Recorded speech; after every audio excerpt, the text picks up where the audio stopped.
Research from Berkeley to Oxford University suggests that religious belief is not indoctrinated into children. It emerges from cognitive structures so deep they appear to be factory installed. The question is what exactly they are tracking. If the case for God rested on philosophy alone, a skeptic might dismiss this as a linguistic game. But cognitive science has introduced a second front. Over the past 3 decades, researchers studying how children think have arrived at a striking and uncomfortable finding for them.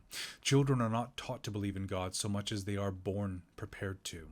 The indoctrination model, it appears, has the causation backwards.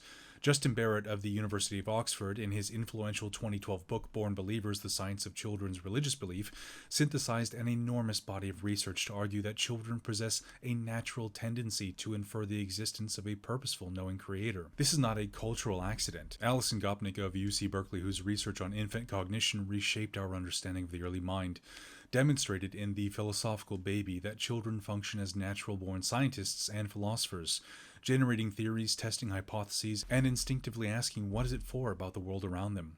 Children are not blank slates on which culture writes religion.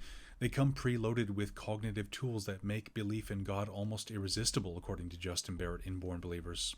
Deborah Kellerman of Boston University coined the term promiscuous teleology to describe children's tendency to attribute purpose to non-living things. Clouds exist to make rain. Rocks are pointy, so animals don't sit on them. This teleological instinct, she found in studies published in Cognition, precedes formal religious instruction.